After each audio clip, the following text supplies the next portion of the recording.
From Kentucky, Mr. Barr, Chairman of our Financial Institutions Subcommittee, you're recognized for 5 minutes. Thank you, Mr. Chairman. Mr. Secretary, you came here to testify about financial stability and threats to financial stability. I think what we're learning from this hearing, Mr. Secretary, is how much Trump derangement syndrome is a threat to emotional stability. There's been a lot of lectures directed at you today. Would you like to clarify anything or respond in any way to any of these lectures? I would just like to say that financial stability analysis centered on identifying vulnerabilities in financial institutions or markets that might disrupt the provision of credit or liquidity, disrupt other sectors, and lead to significant losses across the financial stability. This is what FSOC is chartered to do. Thank you.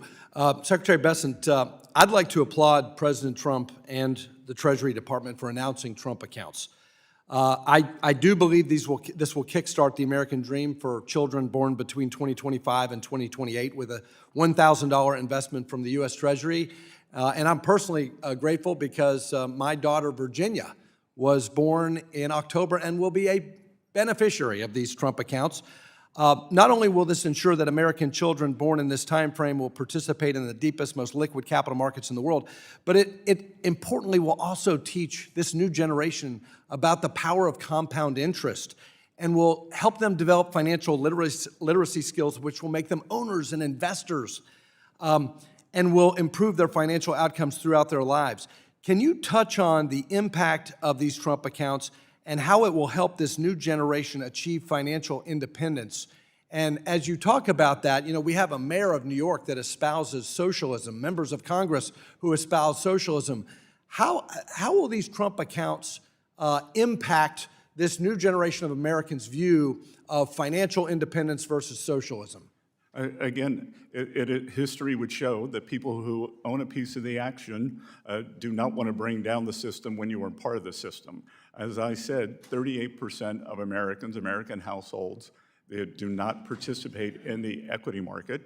Many do, many directly, many through 401ks. But over time, the goal here should be to have everyone own a piece of the American economic engine.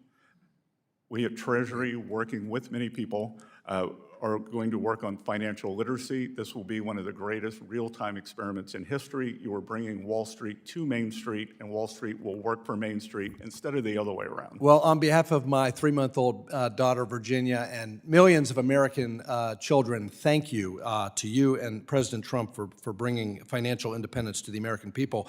I agree with you that economic stagnation is itself a threat to financial stability. That's why we're pushing this Main Street Access to Capital bill, which will provide for more de novo charters of community banks, the TIER Act, the Community Bank Regulatory Tailoring Act, which would modernize these statutory thresholds to remove the static nature of the thresholds and allow for more diversity and growth in financial institutions. Can you discuss how indexing these static regulatory thresholds will allow banks of all sizes to grow and how that will in turn help financial stability? Yep. So, Congressman, I've said very often that under the regulatory straitjacket that emerged that pushed lending outside the traditional banking system, small banks became too small to succeed. And I think we have to fix that and tailor it to the risk for people who know their communities, who are concentrated geographically. And if you were in Iowa, you were concentrated in farming.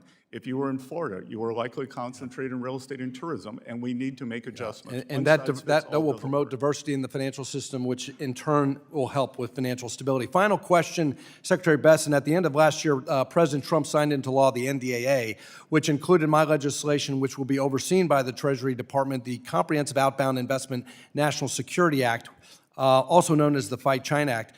The COINS Act will ensure that Americans are not unknowingly funding the military-industrial complex of our adversaries by codifying and enhancing the Trump administration's existing outbound investment security program.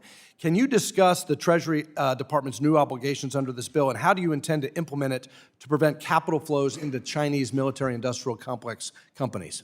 Well, I want to thank you for this important piece of legislation. It is another arrow in our quiver, and I can tell you, as I am the lead negotiator with China on the economic front, it is very useful for me to be able to say, well, I'm happy to refer things to the Hill. Gentleman's time has expired. Great to work with you on that. I yield back. Gentleman's time has expired, and I recognize the ranking member of our Housing and Insurance Subcommittee.